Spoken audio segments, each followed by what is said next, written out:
ಯಾಕಂದ್ರೆ ಅವನಿಗೆ ಒಂದು ದಿವಸ ಕಳ್ತನ ಮಾಡಿ ಬರಲಾರ್ದೆ ಅವನಿಗೆ ಊಟನೇ ಹೋಗ್ತಿದ್ದಿಲ್ಲ. ಕಳ್ಳ ಏನಂತಾನೆ, ಅಲ್ಲ ನಾವು ಎಲ್ಲರೂ ಏನು ಮಾಡ್ಬೇಕಂತ ತಿಳ್ಕೊಂಡಂತ ಕೇಳಿದ್ರೆ, ನನ್ನಂಗೆ ನನ್ನ ಮಗನ ಕಳ್ಳನ ಮಾಡೋದು ಬೇಡ, ನನ್ನ ಮಗನಿಗೆ ದೊಡ್ಡ ಡಾಕ್ಟರ್ ಮಾಡಾನು, ನನ್ನ ಮಗನಿಗೆ ಇಂಜಿನಿಯರ್ ಮಾಡಾನು, ಹಿಂಗೆ ಡಿ ಸಿ ಮಾಡಾನು ಅಂತ ತಿಳ್ಕೊಂಡಂದು ಹೇಳ್ದ.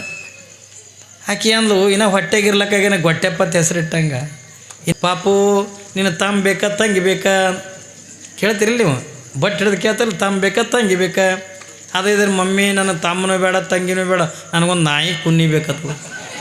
ಏನು ರೀ ಮಾಡೋದು ತಲಬಾಗಲ್ಲ. ಇಡೀ ಆ ಊರಾಗಂದ ಗರಗ ಊರೇನು ಬರ್ತದಲ್ಲ, ಆ ಊರಾಗೇ ಕುಡಿಯೋ ನೀರಿನ ಬಾವಿ ಅಂತಂದ್ರೆ ಅದು ಮಠದ ಮುಂದಿನ ಬಾವಿ. ಈಗೆಲ್ಲ ನಮಗೆ ಫಿಲ್ಟ್ರ್ಗಳು ಬಂದಾವ ಏನ್ರಿ, ಈಗ ಬಿಸ್ಲೇರಿ ಬಂದಾವ. ಅವಾಗೆಲ್ಲ ಎಲ್ರಿ ಊರಾಗ ಒಂದೇ ಇರ್ತಿತ್ತು ಸೀನಿಯರ್ ಬಾವಿ, ಉಳಿದಿದ್ದೆಲ್ಲ ಸೌಳು ಇರ್ತಿದ್ವು. ಅವು ಬಟ್ಟೆ ತೊಳ್ಯಕ್ಕೆ ಮೈ ತೊಗೊಳಕ್ಕೆ ಅವಕ್ಕೂ ಯೂಸ್ ಮಾಡ್ತಿದ್ರು. ಈ ಕಡೆಯಿಂದ ಕುಡಿಯೋ ನೀರಿನ ಬಾವಿ ಅಂತಂದ್ರೆ ಇದ್ದಿದ್ರಾಗ ಒಂದು ಇಟ್ಟು ರುಚಿ ಇದ್ದಿದ್ವು ಅಂದ್ರೆ ಅವಿಟ್ಟು ಕುಡಿಯೋಕೆಂದ ಮಾಡ್ಕೋತಿದ್ರು. ಗರ್ಗದ ಮಡಿವಾಳಪ್ಪನವ್ರನ್ನ ಮಠದ ಮುಂದೆ ನಿಂತಾರ. ತಮ್ಮ ಮಠದ ಮುಂದೆ ಯಾವಾಗಿಂದ ಮಠದ ಮುಂದೆ ನಿಂತಾರ, ಒಬ್ಬ ಒಳ್ಳೆ ರೂಪವತಿ ಆಗಿರ್ತಕ್ಕಂಥ ಹೆಣ್ಣು ಮಗಳು ಅಂದ್ರೆ ಮಾಯ ಎತ್ತು ಅಂದ್ರೆ ಎಷ್ಟು ಕೆಟ್ಟದ ಅನ್ನೋದಕ್ಕೆ ನಿಮಗೆ ಹೇಳ್ತೀನಿ ನಾನು. ನಿಮಗೆ ಇವ್ಯಾಂಗ ಅವು ನೋಡಿ, ನಮಗೆ ಮಾಯವು ಒಂದು ಬೀಟ್ರ್ ಅದಕ್ಕೆ ಅಲ್ಲಿ ಬಂದಿರ್ತಾವಂದ್ರೆ ನೀವು ಎಲ್ಲ ಚಂದ ನಡೆದಾಗ ಏನು ಕಾಡ್ತದೆ ನೋಡು, ಅದಕ್ಕೆ ಮಾಯ ಅಂತಾರ, ಅದಕ್ಕೆ ಇದಿ ಅಂತಾರೆ. ಏನು ರೀ, ಗರ್ಗದ ಮಡಿವಾಳಪ್ಪನವರನ್ನ ಮಠದ ಮುಂದೆ ನಿಂತಾರ. ಆ ಗ್ರಾಮದ ಒಬ್ಬ ಹೆಣ್ಣು ಮಗಳು ಇಡೀ ಊರಿಗೆ ಆಕೆ ನಡೆ ಸುಂದರಿ ಯಾರು ಇದ್ದಿದ್ದಿಲ್ಲ, ಇಡೀ ಊರಾಗೆ ಆಕೆ ನಡೆ ಚಂದ ಯಾರು ಇದ್ದಿದ್ದಿಲ್ಲ. ಒಳ್ಳೆ ರೂಪವತಿ ಆಗಿರ್ತಕ್ಕಂಥ ಹೆಣ್ಣು ಮಗಳು, ಸುಂದರಿ ಆಗಿರ್ತಕ್ಕಂಥ ಹೆಣ್ಣು ಮಗಳು ಹಿಂಗೆ ಬಗಲಾಗಿಂದ ಕೊಡ ಇಟ್ಟುಕೊಂಡು ಬಾವಿ ನೀರಿಗೆ ಬರಕತ್ತ. ಕಲ್ಪನೆ ಇರಲಿ ಮಗ, ಬಾವಿ ನೀರಿಗೆ ಬರ್ಲಕತ್ತ. ಯಾವಾಗಿಂದ ಬಾವಿ ನೀರಿಗೆ ಬರ್ಲಕತ್ತಾರ, ಇವರು ಗರ್ಗದ ಮಡಿವಾಳಪ್ಪನವರು ಮಠದ ತಲಬಾಗಲ್ದಾಗ ನಿಂತಾರ. ಯಾವಾಗಿಂದ ಒಂದು ಸರಿಯಾಗಿ ಬರೋದನ್ನು ನೋಡಿದ್ರು. ನೋಡ್ತಾ ಹಾಗೆ ನಿಂತರು. ಅವಳು ಪೂರ ಇವರು ಮಠದ ಮುಂದೆ ಬಂದ್ಲು. ಮಠಕ್ಕೆ ಮುಂದೆ ಬಂದು ಬಾವಿಗೆಂದ ಬಾದ್ಲು. ಹೋಗಿ ಹಗ್ಗ ಅಂದ ಕೊಡಕ್ಕೆಂದ ಕಟ್ಟಿ ಬಾವಿಯಾಗಿ ಬಿಟ್ಲು. ನೀರು ಸೇದಿ ಯಾವಾಗಿಂದ ಮತ್ತು ಅದು ತುಂಬಿದ ಕೊಡ ಅಂದ ಬಗಲಾಗಿಂದ ಇಟ್ಕೊಂಡು ಅವಳು ಮರಿಯಾಗುವವರೆಗಿನ ಕುಡ್ದಾಕೆ ನೋಡಿದ್ರತ್ತು. ಯಾರು? ಗರ್ಗದ ಮಡಿವಾಳಪ್ಪನವ್ರು. ಮನಿ ಏನ್ರಿ ಮರಿ ಆಗುವವರೆಗಿನ ಕೂಡ ನೋಡಿದ್ರು. ಯಾವಾಗಿಂದ ಆಕೆ ಹೆಣ್ಣು ಮಗಳನ್ನ ಮರಿ ಆದ್ಲು, ಗರ್ಗದ ಮಡಿವಾಳಪ್ಪನವ್ರಿಂದ ಒಳಗೆ ಬಂದರು. ಒಟ್ಟು ಮಡಿವಾಳಪ್ಪನವ್ರಿಗೆ ಕುಂದ್ರೋದಾಗಲಿಲ್ಲ, ನಿಂತಂಗೆ ಆಗಲಿಲ್ಲ. ಏನೇನೋ ಮನಸ್ಸಿನೊಳಗಿಂದ ಏನೋ ಕೆಟ್ಟ ವಿಚಾರಗಳು ಬರ್ಲಕತ್ತು. ಗರ್ಗದ ಮಡಿವಾಳಪ್ಪನವ್ರನ್ನಕತ್ತು, ಎಂದೂ ನನಗೆ ಹಿಂಗಾಗಿಲ್ಲ, ಇವತ್ತು ಯಾಕೆ ಹಿಂಗಾಗ್ಯದ ನನಗೆ? ಸದಾವಕಾಲ ಭಗವಂತನ ಧ್ಯಾನದಾಗಿರ್ತಕ್ಕಂಥ ಗರ್ಗದ ಮಡಿವಾಳಪ್ಪ ಯಾಕೆ ನನಗೆ ಇವತ್ತು ಹಿಂಗಾಲಕತ್ತದೆ? ಯಾಕೋ ನನ್ನ ಮನಸ್ಸಿನೊಳಗಿಂದ ಹೊಯ್ದಾಟ ನಡೆದದಲ್ಲ, ಯಾಕೋ ನನ್ನ ಮನಸ್ಸಿನೊಳಗಿಂದ ತಾಕಲಾಟಗಳು ಚಲುವಾಗ್ಯಾವಲ್ಲ, ಯಾಕೋ ಮತ್ತೊಮ್ಮೆ ಆಕೆ ನೋಡ್ಬೇಕನ್ನಂಗೆ ಅನಿಸ್ಲಕತ್ತದಲ್ಲ, ಯಾಕೆ ಹಿಂಗೆ ಆಲಕತ್ತದ ಅಂತ ತಿಳ್ಕೊಂಡು ಯಾವಾಗಿಂದ ಗರ್ಗದ ಮಡಿವಾಳಪ್ಪನವರು ಸುಮಾರು 2-3 ತಾಸದ ವಿಚಾರ ಮಾಡಿದ್ರತ್ತೆ. ಕೊನೆಗೆ ಮಡಿವಾಳಪ್ಪನ್ನ ಯಪ್ಪೋ ಆಕೆ ನೋಡಿದಕ್ಕಾಗಿನೇ ಹಿಂಗಾಗ್ಯದಲ್ಲ, ನನಗೆ ಅವಳನ್ನು ನೋಡಿದಕ್ಕಾಗಿನೇ ನನಗೆ ಹಿಂಗಾಗ್ಯದಲ್ಲ. ಯಾವಾಗಿಂದ ಗರ್ಗದ ಮಡಿವಾಳಪ್ಪನವ್ರು ವಿಚಾರ ಮಾಡ್ತಾರೆ, ಬರೀ ಆ ಹೆಣ್ಣು ಮಗಳನ್ನು ಇಟ್ಟೊತ್ತನ ನೋಡಿದಕ್ಕಾಗಿನೇ ನನಗೆ ಹಿಂಗಾಗ್ಯದ ಹತ್ತಿಕೊಂಡಂದ್ರೆ ಏನ್ರಿ, ಇದು ನೋಡಿದ್ರೆ ಕೆಡ್ತಂದು ನನ್ನ ಮನಸ್ಸು ಹತ್ತಿಕೊಂಡಂದ್ರೆ ಜಗತ್ತನ್ನು ನೋಡೋದೇ ಬೇಡ ಹತ್ತಿಕೊಂಡಂದು ಅಡವಿಗೆ ಹೋಗಿ ಡಬ್ಬಗಳಿ ಮುಳ್ಳು ತಂದು ಅದನ್ನು ಕುಟ್ಟಿ ಅದರ ರಸ ಅಂದ ಎಡ್ಡು ತನ್ನ ಕಣ್ಣಾಗ ಹಾಕ್ಕೊಂಡು ಕಣ್ಣೇ ಕಳ್ಕೊಂಡಿರ್ತಕ್ಕಂಥ ಗರ್ಗದ ಮಡಿವಾಳಪ್ಪ. ಏನ್ರಿ ಮನಸ್ಸು ಕೆಡ್ತದಲ್ಲ, ನೋಡಿದ್ರೆ ಮನಸ್ಸು ಕೆಡ್ತದ ಹತ್ತಿಕೊಂಡಂದ್ರೆ ಮಾಯಿ ಒಳಗಿಂದ ಎಷ್ಟು ಪ್ರಭಾವ ಇರ್ಬೇಕ್ರಿ. ತಾಯಿ ಗರ್ಭದೊಳಗದ ಮಾಯಿ ಏನ್ರಿ, ಆವತ್ತಿನ ದಿನಮಾನದೊಳಗೆ ಅಲ್ಲಿ ಇಲ್ಲಿ ಸಾಧು ಸಂತರೆಲ್ಲ ಜಪ ಅನುಷ್ಠಾನ ಮಾಡ್ತಕ್ಕಂಥ ಸ್ಥಾನದೊಳಗೆ ಯಾರಿಗೂ ಕೂಡ ಅನುಷ್ಠಾನ ಮಾಡಬೇಕು, ಜಪತಪಗಳನ್ನು ಮಾಡಬೇಕು ಅನ್ನುವಂಥ ಭಾವನೆ ಬರುವಲ್ದತ್ತೆ. 9 ತಿಂಗಳ ತುಂಬಿಂದ ಯಾವಾಗಿಂದ ಮಾಯೆ ಏನ್ರಿ ತಾಯಿ ಗರ್ಭದಿಂದ ಭೂಮಿಗೆ ಬಂದ್ಲು, ಎಲ್ಲ ಋಷಿಪುಂಗವರ ಮನಸ್ಸೇ ಕೆಟ್ಟು ಹೋಗ್ಬಿಡುತ್ತೆ. ಎಟ್ಟರು ಮಟ್ಟಿಗಿಂದ ಸೌಂದರ್ಯವತಿ ಆಗಿಂದ ಹುಟ್ಟದ್ಲು ಮಾಯೆ ಎತ್ತುಕೊಂಡ ಕೇಳಿದ್ರೆ ಬಹುಶಃ ನೀವೆಲ್ಲ ಮಾಯಾ ಕೋಲಾಹಲ ಎತ್ಕೊಂಡು ಬರ್ತದೆ. ಪ್ರಭುಲಿಂಗದ ಏನ್ರಿ ಪ್ರಭುಲಿಂಗ ಲೀಲೆ ಎತ್ಕೊಂಡು ಪುರಾಣ ಬರ್ತದೆ. ಆ ಪುರಾಣದೊಳಗಿಂದ ಮಾಯಾ ಕೋಲಾಹಲ ಎತ್ಕೊಂಡು ಬರ್ತದೆ. ಆ ಮಾಯಾ ಕೋಲಾಹಲ ನೀವು ಕೇಳಿದ್ರೆ ತಿಳಿತದ ಏನ್ರಿ. ಬರೀ ಅವಳ ಮೈ ಮೇಲಿರ್ತಕ್ಕಂಥ ಕೂದಲು ಸದಕ್ಕೆ ಒಬ್ಬ ಕವಿ ವರ್ಣನ ಮಾಡ್ಯಾನ. ಅವಳ ಅಂದ ಚಂದ ಏನು ಎಲ್ಲವನ್ನು ಕೂಡ ವರ್ಣನ ಮಾಡ್ಯಾನೆ. ಯಾವಾಗಿಂದ ಮಾಯಿ ಅಂತಕ್ಕಂಥವಳು ಬೆಳೀತಾ ಬೆಳೀತಾ ಬೆಳೀತಾ ದೊಡ್ಡವಳಾಕ್ಕಳೆ. ದೊಡ್ಡವಳಾಗಿರ್ತಕ್ಕಂಥ ಪ್ರಸಂಗದ ಒಳಗೆ ಅವಳಿಗಿನ್ನೂ ಕೂಡ 8-10 ಜನ ಗೆಳತಿಯರು ಇರ್ತಾರೆ. ನಿತ್ಯ ನಿತ್ಯ ಅವಳು ಕೂಡ ಏನ್ರಿ ಅಲ್ಲಿ ಬನವಾಸಿ ಒಳಗಿರ್ತಕ್ಕಂಥ ದೇವಸ್ಥಾನಕ್ಕೆ ಹೋಗಬೇಕು, ಏನ್ರಿ ಹೋಗಿಂದ ಪೂಜಾ ಮುಗಿಸ್ಕೊಂಡು ಬರಬೇಕು.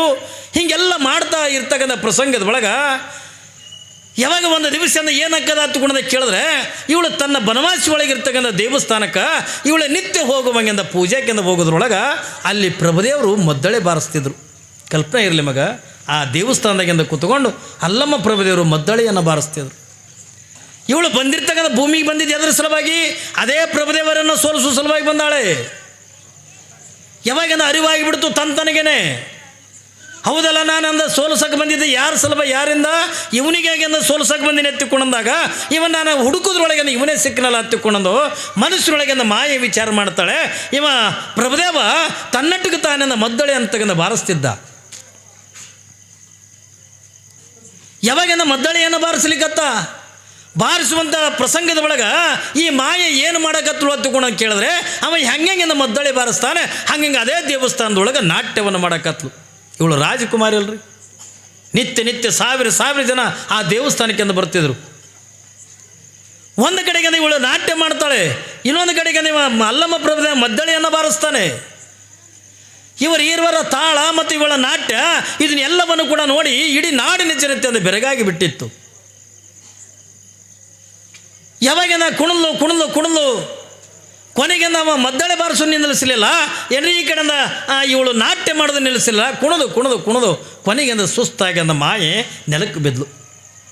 ಯಾವಾಗ ಮದ್ದಳೆ ಬಾರಿಸೋದನ್ನು ನಿಲ್ಲಿಸದ ಹೋಗಿ ಅವನಿಗೆ ಕೈ ಮುಗಿದು, ನೋಡು ಇಟ್ಟು ಚೆನ್ನಾಗಿದೆ, ನೀನು ಮದ್ದಳೆ ನುಡಿಸ್ತಲ್ಲ, ನನಗೆ ನಾಟ್ಯವನ್ನು ಕಲಿಸ್ಬೇಕು, ನೀನು ನನಗೆ ನಾಟ್ಯ ಕಲಿಸುವ ಸಲುವಾಗಿ ನೀನು ಏನು ಮಾಡಬೇಕಂತಕೊಂಡು ಕೇಳಿ ನಾನು ಅರಮನೆ ಒಳಗೆ ಇರಬೇಕು. ಅವಾಗ ಅವ ಅಂದ, ನಾನು ಒಂದೇ ತವಲಿಂದ ಇರಾಕಿಂದ ಬಂದಿರ್ತಕ್ಕಂಥವನಲ್ಲ, ನಾನು ಒಂದು ಜಾಗದೊಳಗಿಂದ ಒಂದು ದಿವಸ ಇರಂಗಿಲ್ಲ, ನಾನು ಎಲ್ಲ ಕಡೆಯೂ ಕೂಡ ಸಂಚಾರ ಮಾಡ್ತಕ್ಕಂಥ ಮತ್ತೆ ಕೊಡೋದು ಏನೆಲ್ಲ ಹೇಳಿದ್ರು ಕೊನೆಗೆ ರಾಜನ ಕಡೆಯಿಂದ ಹೇಳಿಸಿ ಪ್ರಭುದೇವರನ್ನು ತನ್ನ ಮನೆಯಾಗಿಂದ ಇಟ್ಟುಕೊಂಡು ಅರಮನೆ ಒಳಗೆ. ಯಾವಾಗಿಂದ ಪ್ರಭುದೇವರನ್ನು ತನ್ನ ಅರಮನೆ ಒಳಗಿಂದ ಇಟ್ಟುಕೊಂಡು ಯಾವ ಪ್ರಭುದೇವರ ಎದುರಿಗೆ ತನ್ನ ಏನೆಲ್ಲ ನಾಟ್ಯ ಏನೆಲ್ಲವನ್ನು ಕೂಡ ಮಾಡಿ ತೋರಿಸಿದ್ಲು, ಏನ್ರಿ ಏನೆಲ್ಲನೂ ಕೂಡ ಮಾಡಿ ತೋರಿಸಿದ್ಲು. ಆದ್ರೆ ಇವಳು ಮಾಡ್ತಕ್ಕಂಥ ನಾಟ್ಯಕ್ಕೆ ಇವಳು ಅಂದ ಚಂದಕ್ಕೆ ಯಾವ ಪ್ರಭುದೇವನ ಅಂತಕ್ಕಂಥ ಮರಳಾಗಲಿಲ್ಲ. ಯಾವಾಗಿಂದ ಪ್ರಭುದೇವರನ್ನ ಕೈ ಹಿಡಿಲಿಕ್ಕೆ ಹೋಗ್ಕಳೆ, ಏನ್ರಿ ಆ ಪ್ರಭುದೇವರನ್ನ ಏನ್ರಿ ನಾನು ನಿನ್ನನ್ನು ಮದುವೆ ಮಾಡ್ಕೋಬೇಕು, ನಾನು ನಿನ್ನ ಮೇಲೆ ಮನಸ್ಸು ಮಾಡೀನಿ, ನಾನು ನಿನ್ನನ್ನು ಮದುವೆ ಮಾಡ್ಕೋಬೇಕಂತಕೊಂಡು ಯಾವಾಗಿಂದ ಮಾಯೆ ಪ್ರಭುದೇವರಿಗೆಂದ ಹೇಳಿದಾಗ ಪ್ರಭುದೇವರು ಇವಳು ಕೈಯೊಳಗಿಂದ ಸಿಗಲಾರ್ದೇನೆ ಹೊಂಟು ಬಿಟ್ಟರು. ಇವಳು ಕೂಡ ಪ್ರಭುದೇವ್ರಿಗೆ ಬೆನ್ನು ಹತ್ತಿ ಮಂಟ್ಲು. ಎಷ್ಟು 100 ಕಿಲೋಮೀಟರ್ ತಿರುಗಿದ್ರು ಕೂಡ ಏನ್ರಿ ಪ್ರಭುದೇವ್ರಿಗಿನ ಕಡೆಯಿಂದ ತಿರುಗಿ ನೋಡಲಿಲ್ಲ. ಇವಳು ಮಾತಿಗೆಂದ ಒಪ್ಪಲಿಲ್ಲ, ಇವಳಿಗೆಂದ ಮನಸ್ಸಂದ ಸೋಲಿಲ್ಲ. ಕೊನೆಗೆಂದ ತಿರುಗಿ ಸಾಕಾಗಿ ಕೊನೆಗೆಂದ ಪರಮಾತ್ಮ ನಗಲಿಕ್ಕತ್ತ, ಪಾರ್ವತಿ ನಿನ್ನ ತಾಮಸ ಕಳೆಯಿಂದ ನೀನು ಪ್ರಭುದೇವ್ರನ್ನ ಸೋಲ್ಸೋಕ್ಕಾಗಂಗಿಲ್ಲ. ಹಾಗಾದ್ರೆ ಹೆಂಗೆ ಸೋಲ್ತಾನೆ ಪ್ರಭುದೇವ? ಅವಾಗಿಂದ ಪರಮಾತ್ಮ ಅಂತ ನಿನ್ನಲ್ಲಿರ್ತಕ್ಕಂಥ ಸಾತ್ವಿಕ ಕಳೆ ಅಂತಕ್ಕಂಥದನ್ನು ಕಳಿಸು. ನೀನೇನು ಕಳಿಸಿದಲ್ಲ ತಾಮಸಗಳೇ ಅದನ್ನು ಕರೆಸ್ಕೊಂಡು ಬಿಡು, ಆಕಿನಿಂದ ಸೋಲ್ಸೋಕ್ಕಂತ ಆಗಂಗಿಲ್ಲ. ನಿನ್ನಲ್ಲಿರ್ತಕ್ಕಂಥ ಸಾತ್ವಿಕ ಕಳೆದಿಂದ ಪ್ರಭುದೇವರನ್ನು ಸೋಲಿಸ್ಲಿಕ್ಕಾಗ್ತದ ಹತ್ತಿಕೊಂಡಂದು ಯಾವಾಗಿಂದ ಭಗವಂತ ಹೇಳಿದಾಗ ಇದು ಸತ್ಯದಲ್ಲ ಹತ್ತಿಕೊಂಡಂದು ಪ್ರಭುದೇವರನ್ನು ಸೋಲಿಸೋದು ಅಲ್ಲಾರ್ದೇ ಮಾಯಿಯನ್ನು ತನ್ನ ಕಡೆಗಿಂದ ಕರ್ಕೊಂಡ್ಲು. ಯಾರು? ಪಾರ್ವತಿ. ಇನ್ನು ಸಾತ್ವಿಕ ಕಳೆ ಅಂತಕ್ಕಂಥ ಭೂಮಿ ಕಳಿಸ್ಬೇಕಲ್ಲ, ಪರಮಾತ್ಮ ಹೇಳೇನ ಏನ್ರಿ ಸಾತ್ವಿಕ ಕಳೆದಿಂದಲೇ ಆ ಪ್ರಭುದೇವ ಸೋಲ್ತಾನೆ ಹೊರತಾಗಿ ಇಲ್ಲ ಇದರಿಂದ ಪ್ರಭುದೇವರನ್ನು ಯಾರಿಂದಲೂ ಕೂಡ ಸೋಲ್ಸೋಕ್ಕಾಗಂಗಿಲ್ಲ ಹತ್ತಿಕೊಂಡಾಗನೇ ಅವಾಗಿಂದ ತಾಯಿ ಪಾರ್ವತಿ ವಿಚಾರ ಮಾಡ್ತಾಳೆ. ಹಾಗಾದ್ರೆ ನನ್ನ ಸಾತ್ವಿಕ ಕಳೆ ಅಂತಕ್ಕಂಥ ಎಲ್ಲಿ ಕಳಿಸ್ಬೇಕಂತಕೊಂಡು ವಿಚಾರ ಮಾಡೋದ್ರೊಳಗೆ ಇಲ್ಲಿ ಸುಮತಿ ನಿರ್ಮಲ ಶೆಟ್ಟಿ ಅಂತಕ್ಕಂಥ ದಂಪತಿಗಳದಾರೆ. ಯಾವಾಗಿಂದ ಸುಮತಿ ಮತ್ತು ನಿರ್ಮಲ ಶೆಟ್ಟಿ ಅಂತಕ್ಕಂಥ ದಂಪತಿಗಳದಾರೆ. ಸಜ್ಜನರಾಗಿರ್ತಕ್ಕಂಥವ್ರು, ಧರ್ಮವಂತರಾಗಿರ್ತಕ್ಕಂಥವ್ರು, ಸದಾಕಾಲದ ಲಿಂಗ ಪೂಜೆ, ಪರಮಾತ್ಮನ ಧ್ಯಾನ, ದಾನ ಧರ್ಮಾದಿಗಳನ್ನು ಮಾಡ್ತಾ ಬದುಕನ್ನು ಕಳೀತಕ್ಕಂಥವ್ರು ಇಲ್ಲಿ ಸುಮತಿ ಮತ್ತು ನಿರ್ಮಲ ಶೆಟ್ಟಿ ಅಂತಕ್ಕಂಥವ್ರು. ನೋಡ್ತಾಳೆ ಪಾರ್ವತಿ, ನಾನು ಎಂಥವಳ ಗರ್ಭದೊಳಗಿಂದ ಹುಟ್ಟಬೇಕಂತ ಮಾಡಿದ್ದೋ ಅಂಥ ಮನಿತನ್ನು ಇಲ್ಲಿ ಐತೆಲ್ಲ ಹತ್ತಿಕೊಂಡು ಅನ್ನುವಂಥದ್ದನ್ನು ವಿಚಾರ ಮಾಡಿ ಇದು ಯಾರಿಂದ ಪ್ರಸಾದ ಕೊಟ್ಟು, ಯಾರಿಂದಲೇ ಬಾಳೆಹಣ್ಣು ಕೊಟ್ಟು, ಕಾರಿಕೆ ಕೊಟ್ಟಂದ ಗರ್ಭದೊಳಗಿಂದ ಪ್ರವೇಶ ಆಗಿದ್ದಲ್ಲ. ಇದು ಕೈಲಾಸದೊಳಗೇ ನಿರ್ಣಯ ಮಾಡಿರ್ತಕ್ಕಂಥದ್ದು. ಯಾರ ಸಲುವಾಗಿ? ಪ್ರಭುದೇವರ ಸಲುವಾಗಿ. ಹಿಂದೆ ಮಾಯ ಹುಟ್ಟಿದ್ದು ಕೂಡ ಪ್ರಭುದೇವರ ಸಲುವಾಗಿನೇ. ಇವತ್ತು ಇಲ್ಲಿ ಮಹಾದೇವಿ ಹುಡ್ತಕ್ಕಂಥದ್ದು ಯಾರ ಸಲುವಾಗಿ? ಪ್ರಭುದೇವರ ಸಲುವಾಗಿನೇ. ಹಾಗಾದರೆ ಎಂಥವ್ರ ಗರ್ಭದೊಳಗಿಂದ ಹುಟ್ಟಬೇಕು ನೋಡ್ರಿ. ನಾನು ನಿಮಗೆ ಯಾವಾಗಲೂ ಕೂಡ ಹೇಳ್ತೇನೆ, ಮೊದಲು ತಂದೆ ತಾಯಿಗಳನ್ನು ಸಂಸ್ಕಾರವಂತರಾಗಿರಬೇಕು. ಅಂದಾಗಿನಿಂದ ಮಕ್ಕಳಂದ ಜ್ಞಾನಿಗಳಾಗಿಂದ ಹುಡ್ತವೆ, ಅಂದ್ರೆ ಮಕ್ಕಳಂದ ಏನ್ರಿ ಯೋಗ್ಯರಾಗಿಂದ ಹುಡ್ತಾರೆ ಹೊರತಾಗಿ ನಾವು ಅಪ್ಪಿತಪ್ಪಿ ತಂದೆ ತಾಯಿಗಳ ಬಳಿ ಸಂಸ್ಕಾರ ಇದಿಲ್ಲ ಅಂತಂದ್ರೆ ನಮ್ಮ ಮಕ್ಕಳನ್ನು ಕೂಡ ಅಂಥವೇ ಹುಡ್ತಾವೆ. ಮೊದಲು ತಂದೆ ತಾಯಿ ಸಂಸ್ಕಾರವಂತರಾಗಬೇಕು.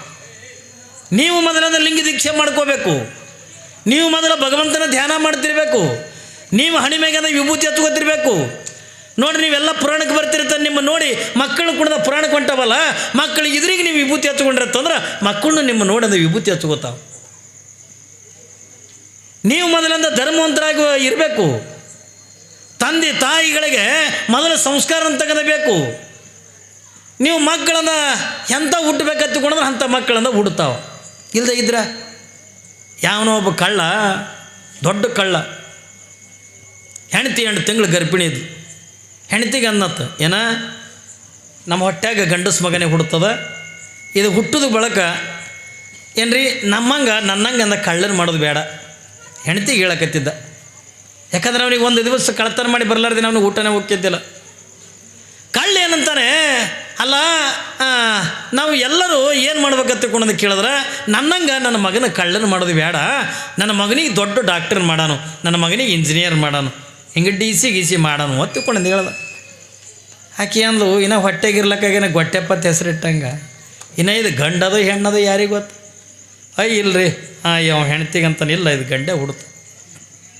ಹೆಣ್ತದ ಹೆಣ್ಣು ಹುಡ್ತಂದ್ರೆ ಹಂಗೆ ಇಲ್ಲ ಗಂಡೆ ಹುಡ್ತದೆ. ಈಗ ಮನೆ ಮಾತಾಡ್ತಿರ್ತಾರೆ ನೋಡ್ರಿ, ಮೊದಲೊಂದು ಕೂಸು ಹುಟ್ಟಿರ್ತದ, ಅದು ಇನ್ನು ಮೊದಲಿನ ಕೂಸಿಗೆ ಕೇಳ್ತಿರಲ್ಲ, ಪಾಪು ನೀನು ತಮ್ಮ ಬೇಕಾ ತಂಗಿ ಬೇಕಾ ಕೇಳ್ತಿರಲ್ಲ ನೀವು, ಬಟ್ ಹಿಡಿದು ಕೇಳ್ತಾರಲ್ಲ, ತಮ್ಮ ಬೇಕಾ ತಂಗಿ ಬೇಕಾ? ಅದೇ ಇದ್ರೆ ಮಮ್ಮಿ ನನ್ನ ತಮ್ಮನೂ ಬೇಡ ತಂಗಿನೂ ಬೇಡ, ನನಗೊಂದು ನಾಯಿ ಕುನ್ನಿ ಬೇಕತ್ತು. ಏನು ರೀ? ಅದು ನನ್ನ ಮಮ್ಮಿ ನನಗೆ ತಮ್ಮನೂ ಬೇಡ ತಂಗಿನೂ ಬೇಡ, ನನಗೊಂದು ನಾಯಿ ಕುನ್ನಿ ಬೇಕಂತ. ಹಂಗೆ ಇವರಿಬ್ಬರು ಗಂಡ ಹೆಣ್ತಂದು ಚರ್ಚೆ ಮಾಡಕತ್ತಾರ. ಹಿಂಗೆ ಚರ್ಚೆ ಮಾಡೋದ್ರೊಳಗೆ ಮುಂದೆ ಏನಾಗ್ಯದ ತಗೊಂಡು ಕೇಳಿದ್ರೆ ಏನ್ರಿ ಇವಳು ಹೊಟ್ಟೆಗೆ ಅಂದ ಗಂಡೆ ಹುಡ್ತು, ಗಂಡಸು ಮಗನೇ ಹುಡ್ತು. ಯಾವಾಗಿಂದ ಗಂಡಸು ಮಗ ಹುಡ್ತು ದೊಡ್ಡ ಖುಷಿ ಆಯ್ತು. ಅದು 2-3 ದಿವಸ ಅಂದ್ರೆ ಕೈಯ ಹಿಂಗೆ ಮುಟ್ಟಿಗೆ ಮಾಡಿಕೊಂಡೆ ಆಡ್ತಿತ್ತು. ಒಳ್ಳೆ ಹೆಣ್ಮಕ್ಳಂದು ತಾಯಿಗೆ 3 ದಿವಸ ಆಯಿತು ಕೂಸು ಕೈನೇ ಬಿಚ್ಚಿಲ್ಲ, ಆಟೆ ಹಿಡ್ಕೊಂಡವು. ಅದಕ್ಕೆ ಒಂದಿಟ್ಟು ಕೈ ಬಿಚ್ಚರಲ್ಲ, ಬಿಚ್ಚರಂದು ಯಾವಾಗಂದ ಒತ್ತಾಯ ಮಾಡಿ ಬಿಚ್ಚಕತ್ರು, ಒಟ್ಟ ಕೈ ಬಿಚ್ಚಲ್ದದು ಕೂಸು. ಯಾವಾಗಿಂದ ಒತ್ತಾಯ ಮಾಡಿ ಕೈ ಬಿಚ್ಚು ನೋಡ್ತಾರ, ಕೈಯಾಗ ಒಂದು ಬಂಗಾರ ಉಂಗ್ರ. ಎಲ್ಲಿದಂದ್ರೆ ನೀವು ಬಾಣೆತನ ಮಾಡ್ಲಿಕ್ಕೆ ಬಂದೆ, ನರ್ಸ್ ಬೈ ಕೈಯಿಂದ ಉಂಗ್ರ ಕಳವು ಮಾಡ್ಕೊಂಡು ಹುಟ್ಟ್ಯದ. ಇದು ಮುಂದೆ ಡಾಕ್ಟರ್ ಆಗೋದಾ? ಇದು ಏನು ಇಂಜಿನಿಯರ್ ಆಗೋದು? ಬಾಣೆತನ ಮಾಡಕ್ಕೆ ಬಂದಿದ್ರಿ, ನರ್ಸ್ ಬೈ ಕೈಯಿಂದ ಉಂಗ್ರನ ಕಳವು ಮಾಡ್ಕೊಂಡು ಹುಟ್ಟ್ಯದ. ಮತ್ತು ಇದು DC ಹಾಕದ ಮುಂದೆ. ಕಳ್ಳ ಹೊಟ್ಟೆ ಕಳ್ಳೆ ಹುಟ್ಟೋದಲ್ರಿ ಅಂತೀರಿಲ್ಲ ನೀವು. ಬೇಕಾದ್ರೆ ಪರೀಕ್ಷೆ ಮಾಡಿರಿ, ಒಂದು ಯಾವುದಾರು ಒಂದು ಸುಳ್ಳು ಹೇಳೋದು ಇರ್ತದೆ ನೋಡು. ಅಪ್ಪೋ ಇದನ್ನೇನು ಮಾಡ್ತೀವಿ ಮರ, ಇವ್ರ ಅಪ್ಪ ಇದ್ರಕ್ಕೆ ಸುಳ್ಳು ಹೇಳ್ತಿತ್ತು ಅದಾರಿಲ್ಲ.